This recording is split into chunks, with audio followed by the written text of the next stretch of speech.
Good Friday morning, and thanks for joining us from the Ohio AgNet, the voice you know with the news you trust studio, sponsored by BASF, where you can count on the trusted performance of Allivo seed treatment to protect your soybean crop. I'm Dusty Sonnenberg. Well, after a really nice weather day yesterday, today looks like it might be a repeat. Currently, I've got clear skies and 61 degrees on the barn thermometer. Yesterday, I had the opportunity to attend a ribbon cutting and tour the new Cinderlo Curly liquid fertilizer plant in Defiance, a brand new state-of-the-art facility where they will produce thiosol, KTS, and K-Row 33. A couple quick calendar reminders. Tune in on Wednesday as Dale will be broadcasting from the Hancock County Fairgrounds. That all thanks to Nutrient Ag Solutions and the Hancock County Farm Bureau. And a reminder, today and tomorrow, Becknology Days continues in Atlanta, Indiana. Joining me today is Russell Sides. He is an Executive Vice President with Cinderlo Curly. We are at a ribbon cutting in Defiance, Ohio for one of their newest facilities. Russell, a beautiful day out here and an amazing facility. Tell us a little bit about it.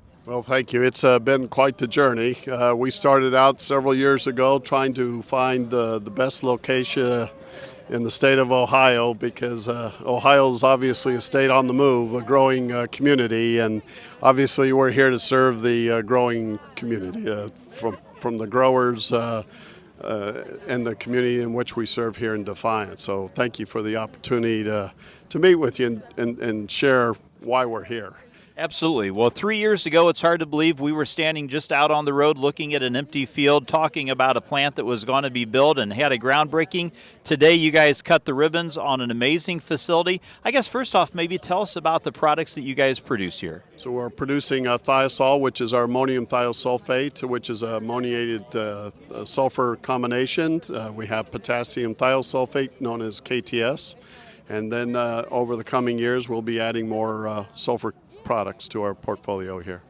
Well, a nearly, what do we have? Nearly 50 acres here, I guess, as this facility goes, and some of your largest storage facilities, as I understand, in the company. Yeah, so not only do we have the large storage, it is the largest in our organization, but also this is the one of its kind in the world of a thiosulfate plant. This plant entails a lot of technologies that conserves water, conserves energy. We're really excited about this and our place protecting the environment in a sustainable way. Well, locations of new facilities don't just happen by chance. You don't just throw a dart at a map and pick a spot. What made you guys interested in Ohio and specifically Northwest Ohio? Well, obviously it's corn country and soybeans, but it's Ohio is a state that's on the move. It's really growing. They were very welcoming, the state, and I must say the state government, the counties and the city were just so embracing to us, welcoming us to plant our roots here, and that's how we got here. We are definitely glad to have you here. Again, my guest today is Russell Sides. He's Executive Vice President with Cinderlo Curly. We are at their official ribbon cutting for their new plant in Defiance, Ohio. Russell, thanks for your time. Thank you. Pleasure. It's time now to check our Friday morning weather forecast brought to us by Seed Consultants. Simply better performance online at seedconsultants.com. Dry weather to finish the week, and the weekend features a reinforcing shot of cool air. I'm Chief Meteorologist Ryan Martin. Let's take a look at that Ohio Ag weather update. No changes in my forecast. Comfortable is the word of the day. It's the word of the forecast. Humidity values are going to stay down not just this weekend, but all the way through this upcoming week. We've got a frontal boundary that's building to our west and northwest as we move into the weekend. That front affects Michigan tomorrow. May see a few clouds, an offshoot of that, trying to drag down into Ohio tomorrow afternoon and evening. But with regard to any significant precipitation, absolutely not. Cooler Canadian air comes in then as we finish out the weekend and go into the start of next week. Temperatures are cool. Dew points way down. It's going to be a great setup. I'm keeping us rain-free through next Wednesday. On Thursday, we might see a little disturbance come through Michigan, come across Lake Erie, and give some moisture into Ohio from I-70 north. But I don't think it does anything more than that. A few hundreds to a few tenths. Behind it, we're back dry for Friday the 29th through the Labor Day holiday weekend. And we're really not seeing any well-organized shot at precipitation coming back until closer to September 4th or 5th. Not a lot of moisture in this forecast, but the good news is there's not a lot of excessive heat either. seasonal to slightly below normal temperatures over the next 10 days to 2 weeks. I'm meteorologist Ryan Martin. Thanks, Ryan. Stay tuned. We'll be back with more after this. Did you know that soybeans are the secret sauce behind Ohio's booming poultry farms? Each year, poultry consume a whopping 937 million bushels of soybean meal nationwide. This high-protein powerhouse keeps chickens and turkeys thriving, making Ohio number 2 in egg production and number 9 in turkey farming. From farm to table, soybeans power the farms that feed families. Brought to you by Ohio soybean farmers and their checkoff.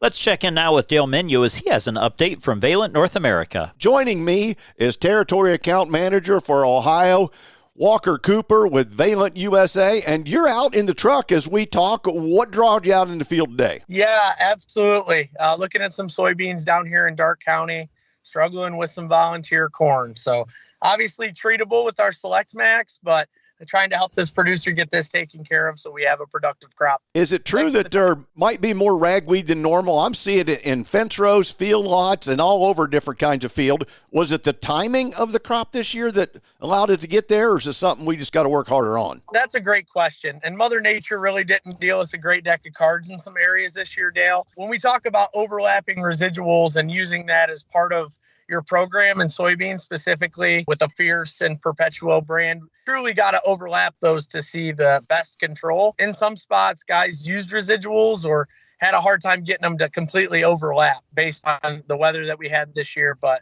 28 to 35 days is where we want you to kind of come back in and apply residual. And because of that, and a lot of the moisture we got early on in the season, we're seeing some ragweed come through. Nevertheless, there's tools. We have our Cobra brands as well as our Phoenix brand that will help with some ragweed. But again, as we talked about in the first interview, this is a great year to use your resources at your fingertips to ask the hard questions that you need to get the crop. There you go. We still got to take care of it. And always read and follow label directions is an important point as well. Absolutely. Absolutely. The label is the law, and it's the best to follow it. There's usually a solution for what you're dealing with. It's just knowing how to get there. Walker Cooper, my guest, Territory Account Manager for Ohio, on the road in Western Buckeye State. Thanks, Dale. Now let's catch up with Allison Kinney as she has a story about rural and urban America coming together. A new concept in residential living is bringing consumers and farmers together, right in the cul-de-sac. South Carolina Ag Commissioner Hugh Weathers recently visited one of the developments that bridges the rural and urban divide. Well, they have created what they call agri-hood. So I guess it's farmers in the hood. They have a farm, and they have contracted with a couple out of Florida to come and manage. I think they're up in 4 or 5 acres.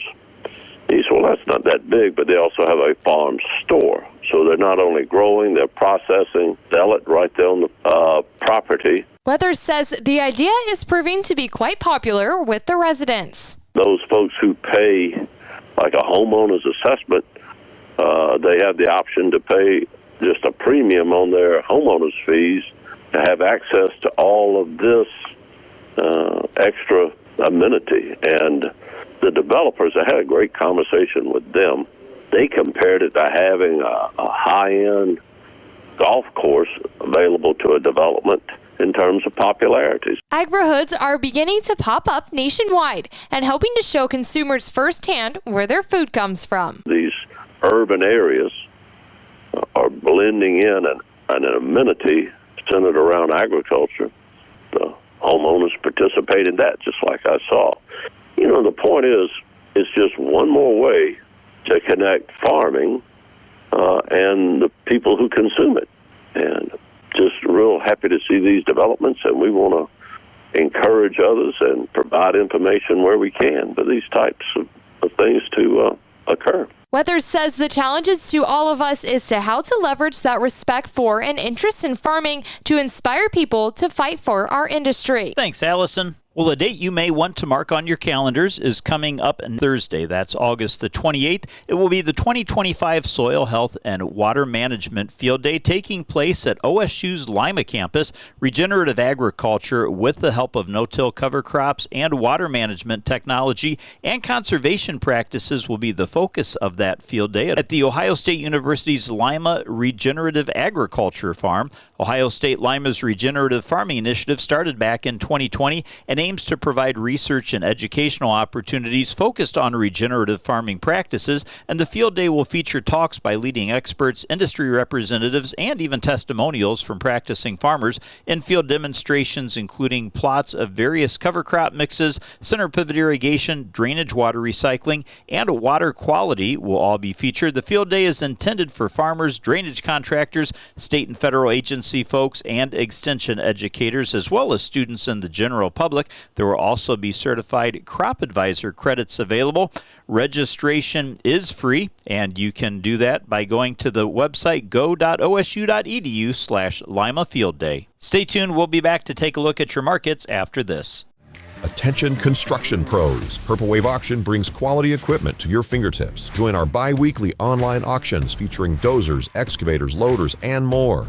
We provide detailed listings, photos, and seller contact info. Inspect online or in person. With our no reserve policy, every item sells to the highest bidder. Visit purplewave.com today and see why informed builders choose Purple Wave. Transparent processes, real deals. Your next great purchase awaits. purplewave.com. It's time now for today's market analysis, brought to you by the Louis Dreyfus Company. Excited to be building the newest state-of-the-art soybean crush facility in Upper Sandusky, Ohio. Call 574-566-2113 for information on soybean marketing to LDC. Grain markets finished higher on Thursday. It was an interesting day because as we started out, it was boring, really. Markets not doing much in the overnight trade yesterday and into the morning hours. But then words started to trickle out about potentially today, Friday, the SREs, the small refinery exemptions, may be addressed. Now, nobody knows what the addressing is going to be. I had one market analyst say maybe the Thursday trade was buy the rumor, sell the fact. So if he's right, buckle up. Could be an interesting ride today.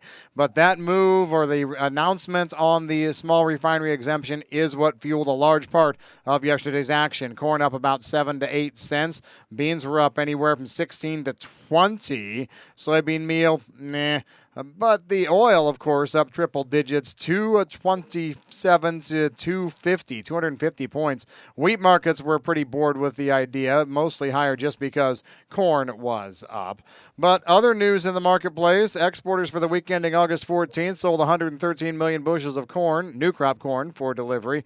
81 million the previous week. Large purchases were made by traditional buyers Mexico, South Korea, Japan, and Colombia. Spain secured 7 million bushels, unknown destinations, a majority of which is probably going to be Mexico, 37. Cumulative 25-26 corn export commitments, including outstanding old crop sales, sit at a 4-year high. New crop soybean sales for the week ending August 14th, 42 million bushels, unchanged from the previous week. Demand has been expanded seasonally, but sales in mid to late August were 60 to 95 million bushels last year versus what we're putting together this year. The latest weather forecast for the September, October, November timeframe is not putting any major weather stories in for the start of the U.S. harvest, and so there was really a boring set of data out there on the weather side. Every excitement yesterday was on this small refinery exemption. Again, could see some movement on that today. I'm Ryan Martin. Thanks, Ryan. Well, let's take a look at how your markets closed yesterday, brought to us by Seed Consultants. Simply better performance, online at seedconsultants.com. Now, December corn closed up 7 3/4 cents a bushel at $4.11 3/4, and March corn was up 7 3/4 at $4.26 3/4.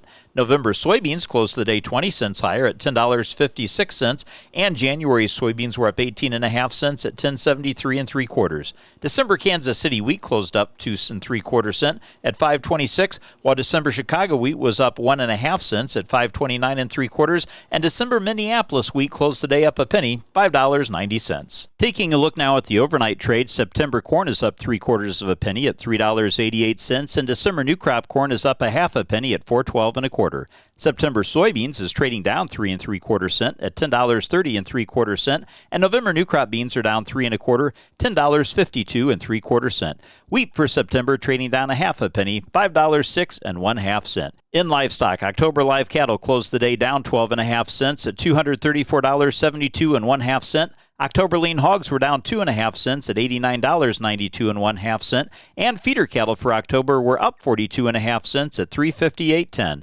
Thanks for joining us and have a great day, everyone. I'm Dusty Sonnenberg. You're listening to the Ohio AgNet.